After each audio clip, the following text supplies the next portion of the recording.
ഒരു കാലത്ത് യുവാക്കൾക്കും മുതിർന്നവർക്കും ഒരുപോലെ പ്രിയങ്കരമായിരുന്നു MTV. ലോക സംഗീത സ്വീകരണ മുറികളിലേക്ക് അനുസ്യൂതം ഒഴുകി വന്നിരുന്ന ആ കാലം ലോകമെമ്പാടുമുള്ള സംഗീത പ്രേമികൾക്ക് അനുഗ്രഹമായിരുന്നു. കഴിഞ്ഞ 40 വർഷക്കാലമായി ലോക സംഗീത ഭൂപടത്തിൽ MTVക്കുണ്ടായിരുന്ന സ്ഥാനം ചെറുതല്ല. പക്ഷേ ആ നല്ല കാലം അവസാനിക്കുകയാണ്. പാരാമൗണ്ട് ഗ്ലോബലിന്റെ ഉടമസ്ഥതയിലുള്ള MTV സംഗീത ചാനലുകളായ MTV 80s, MTV music, club MTV, MTV 90s, MTV live എന്നിവയ്ക്ക് UK-യിൽ ഷട്ടർ വീഴുകയാണ്. UK-യിൽ ഈ വർഷം അവസാനത്തോടെ, അതായത് ഡിസംബർ 31-നകം MTV പ്രക്ഷേപണ ചാനലുകൾ പൂർണ്ണമായും അടച്ചു പൂട്ടുകയാണ്. ഈ തീരുമാനം ബ്രിട്ടനിലെ സംഗീത പ്രേമികൾക്ക് അത്യന്തം ദുഃഖമുണ്ടാക്കുന്ന ഒന്നാണെന്നതിൽ തർക്കമില്ല. പലർക്കും വിശ്വസിക്കാൻ പോലും പ്രയാസമായിരിക്കുകയാണ്.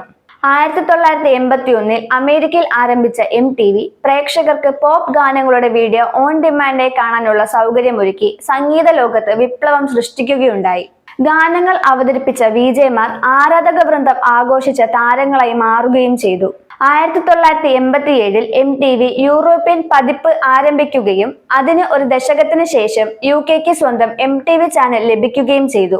മൈക്കിൾ ജാക്സന്റെ ത്രില്ലർ വീഡിയോയുടെ ലോക പ്രദർശനം, 1985-ലെ ലൈവ് എയ്ഡ് സംഗീത മാമാങ്കത്തിന്റെ 16 മണിക്കൂർ നീണ്ട തത്സമയ സംപ്രേക്ഷണം, MTV വീഡിയോ മ്യൂസിക് അവാർഡ്സ് എന്ന പുരസ്കാര ചടങ്ങുകൾ തുടങ്ങി നിരവധി ചരിത്ര മുഹൂർത്തങ്ങൾക്ക് നിമിത്തമായ പ്രക്ഷേപണ ഭീമനായിരുന്നു MTV.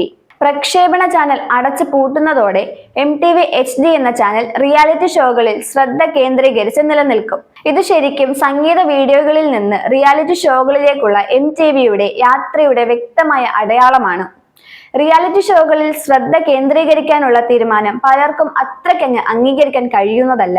ഒരു കാലത്ത് അവർ സംഗീത വീഡിയോകൾ നമുക്ക് തന്നിരുന്ന MTV ഇപ്പോൾ റിയാലിറ്റി TV കൊണ്ട് സംഗീതത്തെ മറയ്ക്കുകയാണെന്ന പരാതികളും ഉയരുന്നുണ്ട്.